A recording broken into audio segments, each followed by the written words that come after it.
የኮሪደር ልማት ተግባራት ከተሞችን ከማስዋብና ገጽታን ከመገንባት ባለፈ በተለይም የትራፊክ እንቅስቃሴን የተሳለጠ በማድረግ አደጋን በመቀነስ በኩል የራሳቸው የሆነ አዎንታዊ ሚና እየተጫወቱ ይገኛሉ። የዛሬው የአጀንዳ ዘገባችንን በዚህ ጉዳይ ላይ ያተኮረ ይሆናል። ወደ ቀዳሚው ዜና አልፋለሁ። የኮሪደር ልማት የባህር ዳር ከተማን ውበት ከመግለጹ ባሻገር በተለይ እግረኞች ከአደጋ ስጋት ነፃ በሆነ መንገድ እንዲንቀሳቀሱ ምቹ ሁኔታ መፍጠሩን አስተያየታቸውን የሰጡ የከተማዋ ነዋሪዎችና አሽከርካሪዎች ተናግረዋል። ከኮሪደር ልማት ግንባታ ወዲህ አደጋ እየቀነሰ መምጣቱን የገለጸው ደግሞ የባህር ዳር ከተማ ፖሊስ መምሪያ ነው። አለምን ሀዛነው በጉዳዩ ላይ ዘገባ አለው። የኮሪደር ልማት የከተሞችን ውበት ከመጠበቅ ባሻገር የትራፊክ እንቅስቃሴ ስኬታማ እንዲሆንና ይፈጠሩ የነበሩ አደጋዎች እንዲቀንሱ ከፍተኛ የሆነ አስተዋጽኦ እያበረከተ ይገኛል።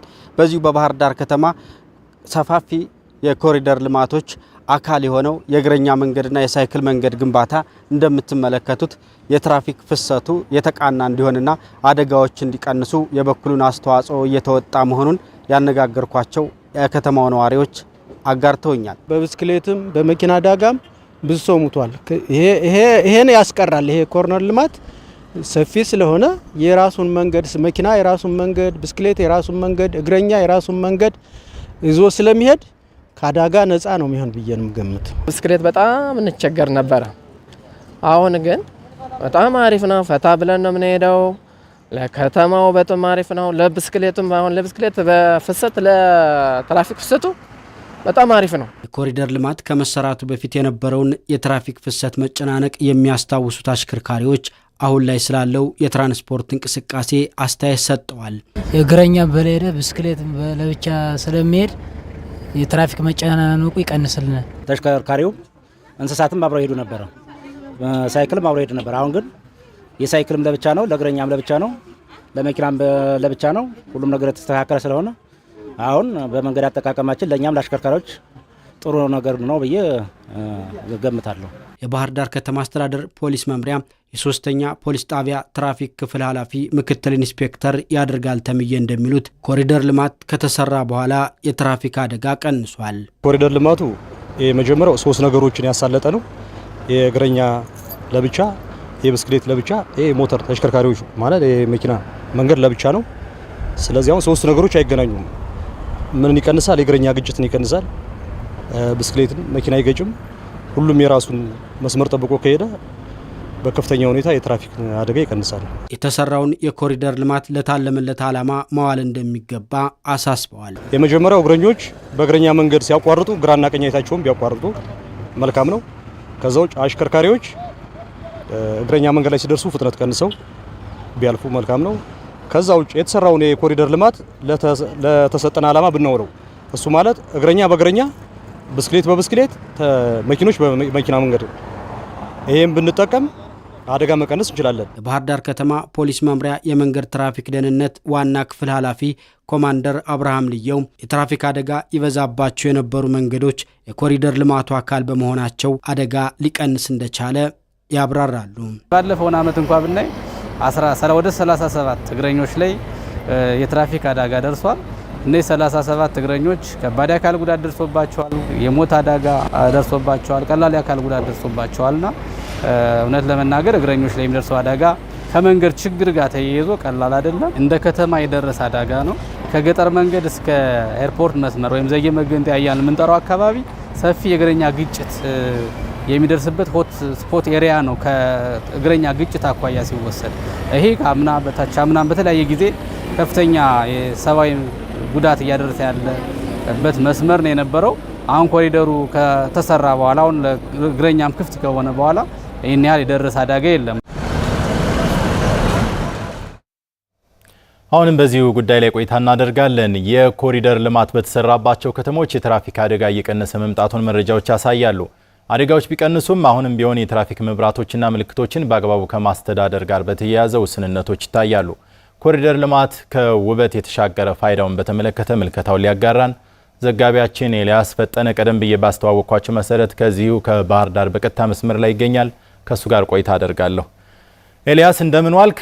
የኮሪደር ልማት ስራዎች በተለይ በእግረኛ እንቅስቃሴዎችና በትራፊክ ማሳለጥ ላይ ያላቸው ሚና ምንድነው? ነዋሪዎች ሀሳባቸውን ገልጸዋል። አንተስ በጋዜጠኛ ምልከታ ምን ታዘብክ?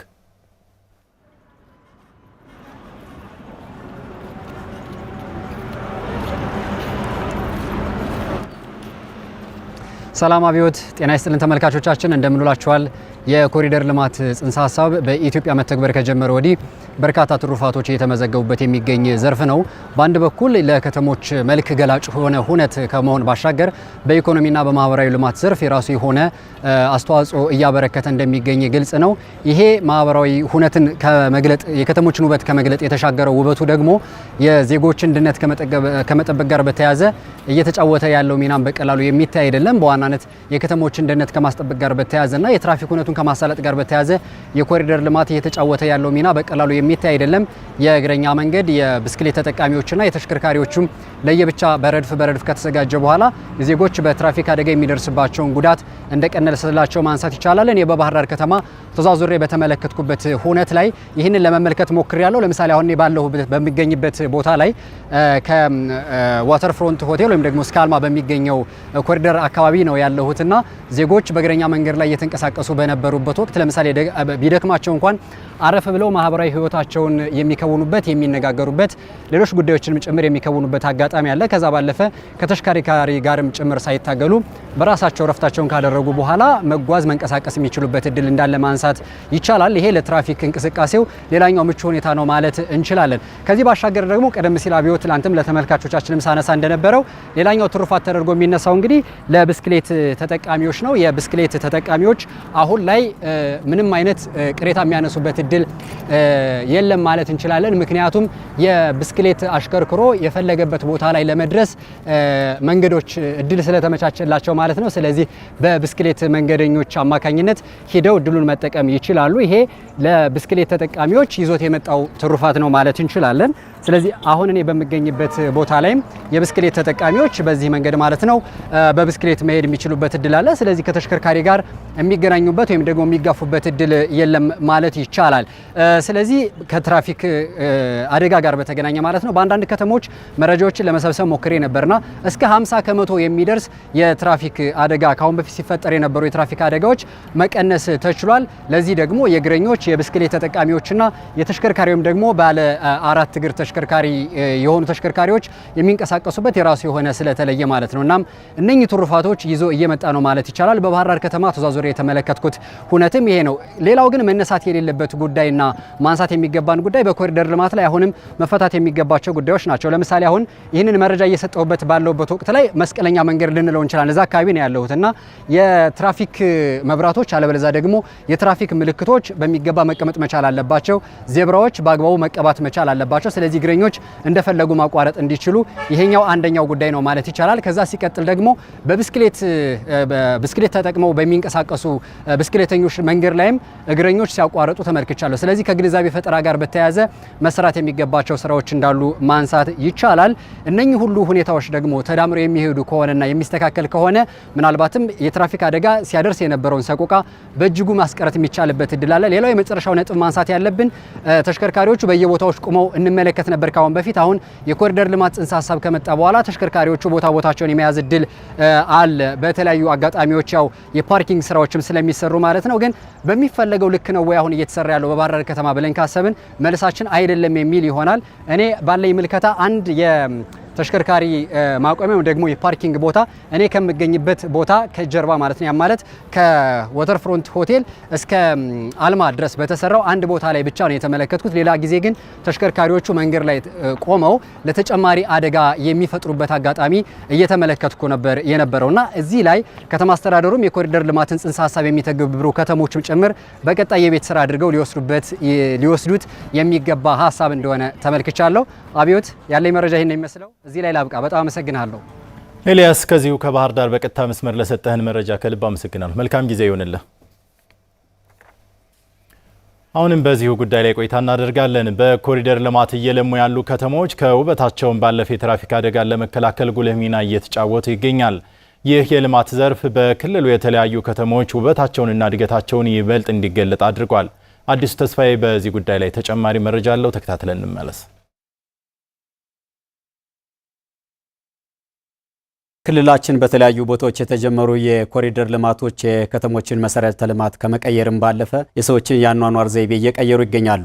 የኮሪደር ልማት የመንገዶችን አቅም በማሳደግ ጥራት ያላቸው የእግረኛና የብስክሌት መንገዶችን በማካተት እንዲሁም የተሽከርካሪ ማቆሚያን በማዘጋጀት የትራፊክ ማነቆችን ይፈታል። ይህ ልማት ተሽከርካሪዎችን፣ እግረኞች በስርዓት እንዲንቀሳቀሱ በማድረግ የትራፊክ ፍሰትን ያቀላጥፋል፣ አደጋዎችንም ይቀንሳል። በኮሪደር ልማቱ ባዶ ቆሻሻ መጣያ የነበሩ ስፍራዎች ወደ አረንጓዴ መናፈሻዎችና የህዝብ መዝናኛዎች ተቀይረዋል። ዘመናዊ የመንገድና የህንፃ መብራቶች መገጠማቸው ደግሞ የደህንነት ስሜትን በመጨመር የሌሊት የንግድ እንቅስቃሴ እንዲነቃቃ አድርጓል። በኮሪደር ልማቱ የተሰሩ ደረጃቸውን የጠበቁ የመንገድ መሰረተ ልማቶች ጤናማ የትራፊክ ፍሰት እንዲኖርና በሰውና ንብረት ላይ የሚደርሰውን የትራፊክ አደጋ ለመቀነስ ጉልህ ፋይዳ አላቸው። የኮሪደር ልማት የትራፊክ ፍሰቱን በአግባቡ ሊያሳልጡ የሚችሉ የመኪና የመቆሚያ ስፍራዎችን ማካተቱ አደጋዎችን ለመቀነስ ትልቅ ሚና ያለው ተግባር ነው። የኮሪደር ልማት ስማርት ሲቲ በመፍጠር ትልቅ ድርሻ አለው። የእግረኛ መንገዶች ደረጃቸውን የጠበቁ በማድረግ የብስክሌት ኔትወርክ በመዘርጋት ዘመናዊ የደህንነት ካሜራ በመትከልና ወንጀልን በመከላከል አውቶሞቲቭ የትራፊክ ጥሰትን መቆጣጠሪያ በመትከል ኢንተሊጀንስ የትራፊክ ፍሰትን ማኔጅመንት ስርዓትን በመተግበር ዘመናዊ የቆሻሻ አወጋገድን በመዘርጋት ውጤታማ የመሬት አጠቃቀም ስርዓትን በማስፈን የኮሪደር ልማት ዘመናዊ ከተማ ወይም ስማርት ሲቲን እንዲፈጥር ያስችላል። በአሁኑ ወቅት በክልሉ በሚገኙ 43 ከተሞች ውስጥ ማዘጋጃ ቤቶችን ጨምሮ የኮሪደር ልማት እንቅስቃሴ በስፋት እየተካሄደ ይገኛል። በኮሪደር ልማት የክልሉ ከተሞች ከጎስቋላ ገጽታ ተላቀው የቱሪዝም መዳረሻ እየሆኑ መጥተዋል። የኮሪደር ልማት ከከተማ ውበትና ገጽታ ባለፈ ዘላቂና ሁሉን አቀፍ ጠቀሜታን አስገኝቷል። በዚሁ የአጀንዳ ጉዳያችን እንቀጥላለን። ከዚህ ጉዳይ ጋር በተያያዘ ተጨማሪ መረጃ ሊያደርሱን በክልሉ ፖሊስ ዋና ጠቅላይ መምሪያ የትራፊክ ደህንነትና ቁጥጥር መምሪያ ኃላፊ ኮማንደር ጽጌ አሻግሬ እዚህ ስቱዲዮ ይገኛሉ። ከሳቸው ጋር አጠር ያለ ቆይታ እናደርጋለን። በቅድሚያ ለቃለ መጠይቁ ስለተባበሩን ከልብ እናመሰግናለን ኮማንደር። እኔም አመሰግናለሁ። መልካም እንግዲህ ቀደም ሲልም ተከታታይ ዘገባዎች ላይ እንደተመለከቱት የኮሪደር ልማቱ ከውበትም ባለፈ በተለይ በትራፊክ እንቅስቃሴው በኩል የተሳለጠ እንዲሆን በእናንተ እይታስ እንዴት ነው? ምን ያህል አሳልጦታል? ጠቀሜታውስ ምንድነው የሚለውን እስኪ ባጭሩ ይግለጽ። መልካም።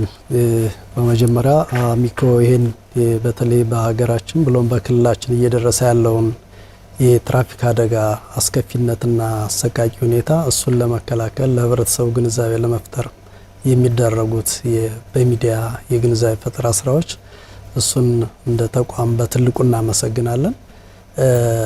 አጠቃላይ ባለው ሁኔታ ግን በተለይ የኮሪደር ልማቱና የትራፊክ ፍሰቱ ምን ያህል ነው ያለው እንደ ሀገርም እንደ ክልልም የሚለው ጉዳይ ሲነሳ ምናልባትም የትራፊክ አደጋ መንስኤዎቹ ብዙ ናቸው። ከነዚህም ውስጥ አሽከርካሪ፣ የተሽከርካሪ እና የመንገድ መሰረተ ልማቶች ናቸው ብለን ነው በብዛት በስታቲስቲክስ ደረጃ ይዘናቸው የምናይ የአደጋዎቹ መነሻ ምክንያቶች ስናይ። ከዚህ ጋር በተያያዘ በተለይም የመንገድ መሰረተ ልማት መስፋፋት ለትራፊክ እንቅስቃሴ ሰፊውን ትልቅ አስተዋጽኦ ያደርጋል። ከዚህ ጋር በተያያዘም በተለይም አሁን እንደ መንግስት እንደ ሀገራችን የኮሪደር ልማቱን በማስፋት የትራፊክ ፍሰቱን የከተማ ውበትን ከመጠበቅም በላይ በተለይ በትራፊክ እንቅስቃሴው ላይ ያለው አስተዋጽኦ ከፍተኛ ነው። ምናልባትም አንደኛው የትራፊክ አደጋ መነሻ የአሽከርካሪም የእግረኛም የሞተር አልባና ባለሞተር ተሽከርካሪዎች መንገድ የለየለት አይደለም። እግረኛ አንድ ነው የነበረ። በዚህ ላይ በሚኖረው እንትን በተለይም ከገጠሩ ክፍል ይልቅ በከተማ አካባቢ ላይ የሚደርሰው የትራፊክ አደጋ እጅግ ከፍተኛ ነው። በቁጥርም አሁንም በምናየው ስታቲስቲክስ ደረጃ በከተማ ላይ የሚደርሰው የትራፊክ አደጋ ብዙ ነው ማለት ነው። ያ ማለት የተሽከርካሪው ብዛት እና የእግረኛው ብዛት ከዚያ ጋር ተጨምሮ ደግሞ ሌሎች ተሽከርካሪዎች ሞተር አልባ ተሽከርካሪዎችም በሚያደርጉት እንቅስቃሴ በዚህ ላይ እየደረሰ ያለው የትራፊክ አደጋውን ቁጥር ከፍ እንዲል አድርጎታል ማለት ነው። አሁን እንደ ሀገራችንም ብሎም እንደ ክልላችን ካለው የኮሪደር ልማት ጋር ተያይዞ የከተማ ውበት ከማሳመርም ባለፈ በትራፊክ እንቅስቃሴው ሰላማዊ ጤናማ የሆነ እንቅስቃሴ እንዲኖር እያደረገው ነው ያለ። አንደኛ ይሄ ምንድነው? 3 አስተዋጽኦች አሉት። አንደኛ እግረኞች በጤነኝነት እንዲንቀሳቀሱ ያደርጋል። ሁለተኛው ባለሞተር ተሽከርካሪዎች በሚያስቡት በሚፈቅድላቸው መንገዱ በሚፈቅድላቸው ፍጥነትና በሚፈቅድላቸው አቅጣጫ እንዲሽከረከሩ ያደርጋቸዋል። በሌላ መንገድ ደግሞ ሞተር አልባ ተሽከርካሪዎች ደግሞ በተፈቀደላቸው ቦታ እንዲሽከረከሩ ያደርጋል ማለት። ስለዚህ ሶስቱ አይገናኙ። ሶስቱ ካልተገናኙ ደግሞ የትራፊክ እንቅስቃሴው ሰላማዊ እንዲሆን ያደርጋል ማለት ነው። በዚህ ላይ የኮሪደር ልማቱ እጅግ ከፍተኛ አስተዋጽኦ አለው ማለት ነው። ይሄ ማለት ግን በአግባቡ ስንጠቀምበት ነው። ተጠቃሚዎቹ ደግሞ ሰዎች ነን። ሞተር አልባውንም የሚያሽከረክረው ሰው ነው። ባለ ሞተር ተሽከርካሪውንም የሚያሽከረክረው ሰው ነው። በእግረኛም እንቅስቃሴ የሚያደርገው ሰው ነው ማለት ነው። ስለዚህ ሰዎች ይሄን አስተዋጽኦን ብቻ መግለጽ ሳይሆን ተጠቃሚነታችንና አገልጋይነታችንን በዚያው ልክ ተገንዝበን እኔ በየት ነው መጠቀም ያለብኝ፣ ሌላው በየት ነው መጠቀም ያለበት፣ የሌሎችንም መብት ማክበር አለብን፣ የኛንም መብት ማክበር አለብን ማለት ነው። ስለዚህ ይሄን በመናደርገው እንቅስቃሴ የትራፊክ ፍሰቱን እንቅስቃሴ ከማድረጉም በላይ የራሳችን ጤንነትና የራሳችን ደህንነት ጠብቀን በዋልንበት መቅረት ሳይሆን ከዋልንበት በሰላም ወደ ቤታችን እንገባለን ማለት ነው። ይሄን ለማድረግ ደግሞ የኛ የሰዎች ትልቅ አስተዋጽኦ ሊኖረው ይገባል የሚል ሀሳብ ነው ያለው። መልካም፣ በተወሰነ መልኩ አንስተውታል። በተለይ ከሚስተዋሉ ችግሮች በዚህ በተሰሩ የኮሪደር ልማት ስራዎች ላይ በብዛት የብስክሌትና የሞተር አልባ የብስክሌትና ሌሎችም እንዲሁም የእግረኛ መንገዶች ተጓዳኝ ናቸው እና ብዙ ጊዜ የምናስተውለው ችግር እግረኞች በብስክሌት መንገድ ላይ የመሄድ ነው እና እንደዚህ አይነት ችግሮች ደግሞ ያው የብስክሌተኞችንም ነጻነት እንደውም ሌላ ደግሞ አደጋም የማስከተል ሁኔታ አለና ግንዛቤ መፍጠር ላይ በተለይ አሁን ቅርብ ጊዜ የመጣም ከመሆኑ አንፃር ምን ተግባራት እየተከናወኑ ነው? መልካም። አሁን ከዚህ ጋር በተያያዘ ምናልባትም ኮሪደር ባለበት ብቻ ሳይሆን የግንዛቤ ፈጠራ ስራችን እንዳጠቃላይ ትራፊክ አደጋን እንዴት እንከላከላለን፣ ስንከላከልስ ምን ማድረግ አለብን፣ ማለማን ግንዛቤ ይፈጥራል፣ ግንዛቤ ተፈጠረለት ማን ነው የሚለውን ነገር ስናይ አጠቃላይ ሁላችንም ያደጋው ተጠቂዎች ነን። ማንኛውንም አደጋ ድንገት የሚከሰት ነው። የተማረውንም ያልተማረውንም ሴትም ወንድም በማንኛውም መንገድ የሚለይ አይደለም። ከዚህ ጋር በተያያዘ ማንኛውም የትራፊክ አደጋን እንዲከላከል ራሱንም ከአደጋ እንዲጠብቅ የግንዛቤ ፈጠራ ስራዎች ይካሄዳሉ። በሚዲያ በሶሻል ሚዲያ የሚካሄዱ አሉ፣ ግንዛቤ ፈጠራዎች አሉ። በአካል በማህበረሰቡ ህብረተሰቡ የሚገኝበት በፕሮግራም ያለ ፕሮግራም በተለይ በየአመቱ ከሚደርሰው አደጋ ስታቲስቲክስ በመነሳት ብዙ የግንዛቤ ፈጠራ ስራዎች እየተሰሩ ነው ያሉት። ከዚህ ጋር በተያያዘ አሁን በኮሪደር ልማት ብቻ ሳይሆን በገጠር መንገዶችም ሰው እግረኛ መንገድን ይዞ እንዲሄድ ከእግረኛም ደግሞ ግራ መስመሩን ይዞ እንዲንቀሳቀስ እግረኛን በዚህ ይመከራል። ከዚህ ባለፈ ግን ከተማ አካባቢ ላይ ስንመጣ ደግሞ አሁን በተለይ ኮሪደር ልማቱ ከመጣ በኋላ ሰው የትኛውን መጠቀም አለብኝ የሚለውን ተጠቅመው ከመንቀሳቀስ ይልቅ ሌላ ሰው እንዲነግረው ይፈልጋል። ሌላም ሰው ሲነግረው ደግሞ ያን ሰምቶ ከማስተካከል ይልቅ የግድለሽነት ሁኔታ ይታያል። በዚህ ላይ ደግሞ የሚፈጠሩ ብዙ የትራፊክ አደጋ ክስተቶች አሉ፣ እየገጠሙንም ነው ያሉት። እንደተባለው ለሞተር የተፈቀደ መንገድ አለ፣ ለሞተር አልባ ለብስክሌት የተፈቀደ መንገድ አለ፣ ለእግረኛ የተፈቀደ መንገድ አለ። በእግረኛ መንገድ ከመጠቀም ይልቅ እግረኛው በብስክሌት መንገድ የሚሄድ አለ፣ አልፎም አስፋልት ላይ መግባት አለ። ከዛም አልፎ ማቋረጫ ቦታ ላይ ሲደርስ የዜብራ መንገድ ሊያቋርጥ የሚችልበትና ራሱንም ከአደጋ የሚከላከልበት ለሌሎችም ደግሞ ለአደጋ መንስኤ እንዳይሆን የሚያደርግ ምልክትና ማመልከቻዎች የፈቀደለት የዜብራ መሸጋገሪያዎች ያንን ይዞ ከማቋረጥ ይልቅ ዝም ብሎ በግድለሽነት የመግባት ሁኔታዎች አሉ። ስለዚህ መንገድ ተጠቃሚዎች ያንን መጠቀም አለባቸው። ባለብስክሌቶች ደግሞ ለእግረኛ መንገድ በተፈቀደው ቦታ ላይ መሄድ የለባቸው። ባለሞተር ተሽከርካሪዎችም በብስክሌት መንገድ ማሽከርከር የለባቸውም፣ በእግረኛ መንገድ መውጣት የለባቸውም። ካደጋውም ባለፈ ለመንገዱም ጤነኝነትና ለመንገዱም እድሜ አገልግሎት ሌላ መሰናክል ነው የሚሆን ማለት ነው። እነዚያ ከሌሉ ደግሞ መልሶ ለአደጋው ተጠቂ እንሆናለን። የመንገዶች መፍረስ ይኖራል፣ ጉዳትም ይደርሳል ማለት። ስለዚህ እንደነዚህ እንዲኖሩ በሚመለከተው ማህበረሰብ ሁሉ በተለይ አሁን ከተማ አካባቢ ላይ ስናይ እንደ ባህር ዳር ከተማ ስንሄድ ለምሳሌ ደንቦች ትልቅ ስራ እየሰሩ ነው ያሉት። ሌሎች የሚመለከታቸው የታክሲ ማህበራት፣ ሌሎች የታክሲ ተራ አስከባሪዎች፣ የትራፊክ ፖሊሶች፣ የመንገድ ትራንስፖርትና ደህንነት ባለሙያዎች ይህን ሁሉ እንትን ይላሉ። ግን እነዚህን ሰምቶ ከማስተካከል አንጻር የሚቀሩ ሁኔታዎች ይኖሩ ይሆናል። ምናልባትም እንደኛ ሀገር ስናየው ተሽከርካሪው ትንሽ ነው ግን የሚደርሰው አደጋ ብዙ ነው። ያ ማለት የምንጠቀምበት ከግንዛቤውም ባለፈ የምንጠቀምበት መንገድ የተደበላለቀ ከመሆኑ ጋር ተያይዞ ነበር። አሁን ግን ምቹ ከልማቱ ባሻገር ምቹ ሁኔታ ተፈጥሯል። ይህን በመጠቀም ደግሞ ራሳችን ከአደጋ መከላከል እንችላለን። መልካም ጥሩ መልእክትን ያስተላልፉልን ኮማንደር ጽጌ አሻግሬ በአማራ ክልል ፖሊስ ጠቅላይ ዋና መምሪያ የትራፊክ ደህንነትና ቁጥጥር መምሪያ ኃላፊ እዚህ ስቱዲዮ ድረስ ተገኝተው ለሰጡን ማብራሪያ ከልብ አመሰግናለሁ። እኔም አመሰግናለሁ።